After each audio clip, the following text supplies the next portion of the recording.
नौरांगर के बादशाह सुल्तान जरियाब की 5 बेटियां थीं। माहीन, शफा, नायला, रुबी और लाइबा। एक रात बादशाह ने ख्वाब में एक बुजुर्ग को देखा जो बोला, तुम्हारी सल्तनत को एक आजमाइश दरपेश है और तुम्हारी 5 बेटियां ही उसे बचाएंगी। चंद दिन बाद शमाल से शाही ज़ुल्मत आया और कहा, शाही ज़ुल्मत अपनी ताकत का जिक्र करते हुए कहता है, मैं तुम्हारी सल्तनत को अपने कब्जे में लेने आया हूं। सुल्तान जरियाब अपनी बेटियों के मुस्तकबल के बारे में फकरमंद हो जाता है और सोचता है कि उन्हें बचाने के लिए क्या किया जा सकता है। सुल्तान जरियाब की 5 बेटियां अपने मुस्तकबल के बारे में बाहम गौर व फक्र करती हैं और अज़्म के साथ तय करती हैं कि वो अपनी सल्तनत की हिफाजत करेंगी। वो एक हिकमत अमली मुरत्तब करती हैं ताकि अपने बाप और ममलकत को बचा सकें। माहीन, शफा, नायला, रुबी और लाइबा बहादुरी के साथ अपने बाप की सल्तनत की हिफाजत के लिए मैदान जंग में उतरेंगी। वो जानती हैं कि उनकी ताकत मिलकर ही इस तारिक कूद का मुकाबला कर सकती है। पहला चैलेंज ज्ञान का था।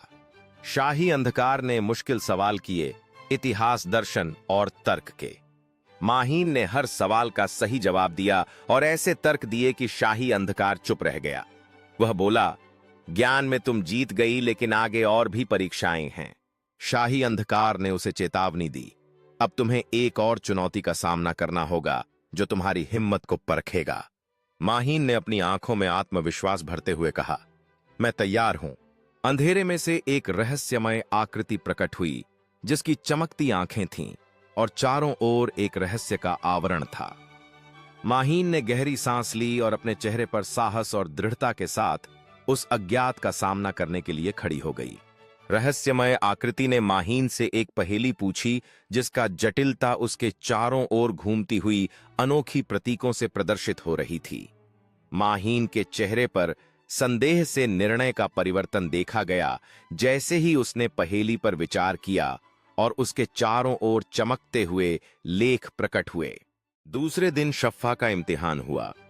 शाही ज़ुल्म ने एक बीमार घोड़ा दिया और कहा, 3 दिन में ठीक करो। शफ़ा ने जड़ी बूटियों और मोहब्बत से इलाज किया, घोड़ा दौड़ने लगा। तीसरे दिन नायला का फन आजमाया गया। उसे ऐसा नक्शा बनाने का हुक्म हुआ जो सल्तनत के राज बता दे।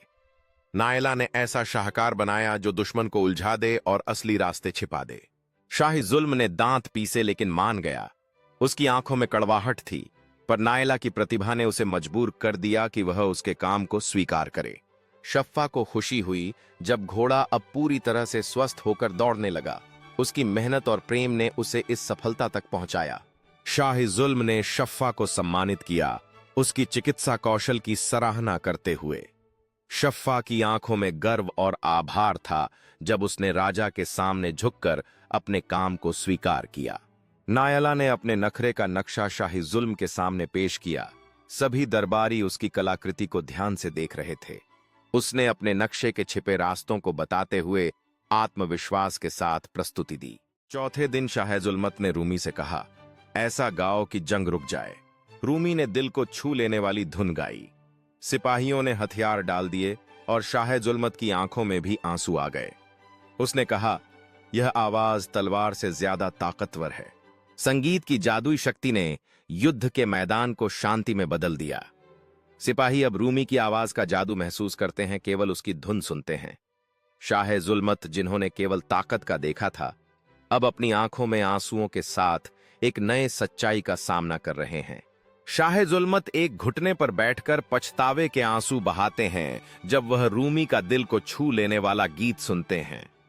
सिपाही अब शांति में एकत्रित हो चुके हैं। उनके हाथों में हथियार नहीं बल्कि प्रेम और समझ का संकल्प है।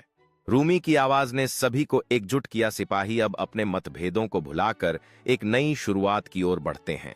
युद्ध का मैदान अब उत्सव का स्थल बन गया है जहां सब मिलकर शांति का जश्न मना रहे हैं और शाह ज़ुल्मत भी इस नए युग का हिस्सा बनते हैं। आखिरी दिन सबसे छोटी लाइबा का चैलेंज था, तलवार का मुकाबला खुद शाह ज़ुल्मत से। लाइबा ने ताकत के बजाय तेजी और चालाकी से उसे जीत लिया। शाह ज़ुल्मत हंसते हुए बोले, मैं हारा नहीं, बदल गया हूं। तुम्हारी बहादुरी और मोहब्बत ने मुझे जीत लिया। बादशाह ने बेटियों को गले लगाया और कहा, तुम सब मेरी असली वारिस हो। बादशाह ने अपनी प्यारी बेटियों को गले लगाते हुए कहा, तुम सब मेरी असली वारिस हो। लायबा, जो अब हर किसी की नजर में एक नायिका बन चुकी थी, अपने आत्मविश्वास के साथ खड़ी थी। उसकी तलवार आसमान की ओर उठी हुई थी, यह दर्शाते हुए कि साहस और प्यार की शक्ति कितनी महान होती है। लायबा के चेहरे पर खुशी और जिम्मेदारी का मिश्रण था। उसे एहसास हुआ कि उसका नया स्थान कितनी बड़ी जिम्मेदारी के साथ आता है। पूरे राज्य में जश्न मनाया जा रहा था। लोग लायबा का समर्थन कर रहे थे, उम्मीद और एकता के वातावरण में रंग बिरंगे झंडे लहराते हुए।